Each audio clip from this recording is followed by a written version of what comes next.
पे पूछते हैं गिज्ञानी साहब बैरिस्टर अकील से। बैरिस्टर साहब देखिए, बज़ाहिर तो ऐसा लग रहा है लोगों को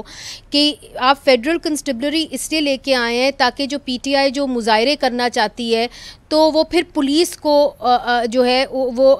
खैबर पख्तूनख्वा की जो पुलिस है वो उनके पर थोड़ा सा सॉफ्ट रवैया रखती है शायद आपके मुताबिक, तो अब एक और फोर्स आ जाएगी जो उनको कंट्रोल करने में कामयाब हो जाएगी। मगर अगर आप इसके दूरस्थ नताइज देखें, आप बलूचिस्तान में जाएं तो वहाँ पे वैसे ही पुलिस जो है वो अपना सर पकड़ के बैठी हुई है। वो कहती है कि जी सारे वसाइल आपने हमसे लेके पैरामिलिट्री फोर्स को दे दिए, तो हम कैसे यहाँ पे लॉ एंड ऑर्डर को ठीक करेंगे। आप तो जानते हैं कि आम लोग जो हैं वो ज़्यादा पुलिस के पास जाना पसंद करते हैं, क्योंकि फिर भी उनकी एक लोगों के अंदर एक पहुंच होती है, एक्सेस होता है। देखिए, आपने बिल्कुल ठीक कहा। इस हद तक तो मैं इत्तेफाक करता हूँ कि बिल्कुल आम लोगों की रसाई आम पुलिस तक होती है या आम पुलिस स्टेशन तक होती है, लेकिन आप इस चीज़ को भी तो अप्रिशिएट करें कि इस फेडरल कंस्टेबलरी के पास कोई अपना थाना नहीं है, कोई अपनी जेल नहीं है, कोई इनके पास मैकेनिज़्म वो नहीं है कि ये अपने तय जो है कोई FIR दें। ये अगेन नहीं जी, अरेस्ट पावर्स तो है उनके पास, अरेस्ट पावर्स भी हैं, वारंट्स भी इशू कर सकते हैं, प्रॉपर्टी भी मुंजमद कर सकते हैं। तदबीदी कार्रवाई जो है वो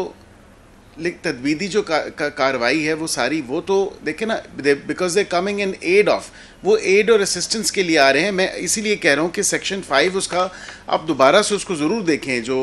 अमेंडेड। ठीक है, इस बात तक भी इत्तेफाक कि ऑर्डिनेंस के ज़रिए जो है शायद ये एक तो कॉन्स्टिट्यूशन इस चीज़ की इजाज़त देता है आर्टिकल 89 के तहत, क्योंकि उस टाइम दोनों हाउसेस जो थे वो इन सेशन नहीं थे, लेकिन अगले दिन जो है उससे अगले दिन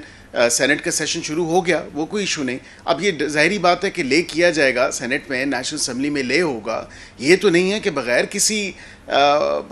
ले के या बग़ैर किसी जो है कानून साजी के ये खाली ऑर्डिनेंस पे ही काम चलेगा, ऐसा भी नहीं है। ये मुतल्लिका कमेटीज़ के पास भी जाएगा और वो तो उसकी लाइफ ही 3 महीने है। आप तो खुद कानून को समझते हैं, हम तीनों भी वकील हैं, हम समझते हैं,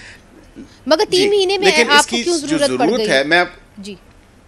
मैं यही गुजारिश कर रहा हूँ कि ऑलरेडी जो एक तो आपके बॉर्डर्स पे जो एक सिक्योरिटी सिचुएशन है 6 और 7 मई के बाद और उसके बाद 9-10 के बाद, मतलब आप एक देख रही हैं कि आर्म फोर्सेस के रिसोर्सेज को आप इन चीज़ों में इस्तेमाल नहीं कर सकते, whether it's flooding, whether it's national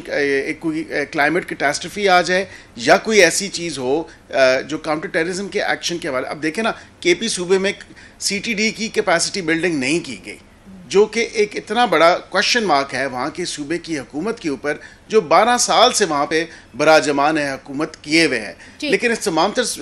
situation में जब कभी कोई ऐसी सिक्योरिटी सिचुएशन बनती है, अभी ANP का ही देख लें कि वहाँ पे जिस तरह एक पॉलिटिकल वर्कर के साथ हुआ, देखिए बड़ा एक लॉलेसनेस जो एक सिचुएशन है उसको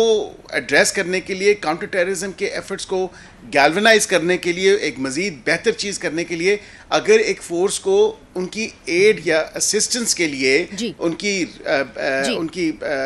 फर्दर उनको ऑगमेंट स्ट्रेंथन करने के लिए अगर साथ एक इजाफी चीज़ दी जा रही है जो कि फ़ौज का काम नहीं है, जो कि काम है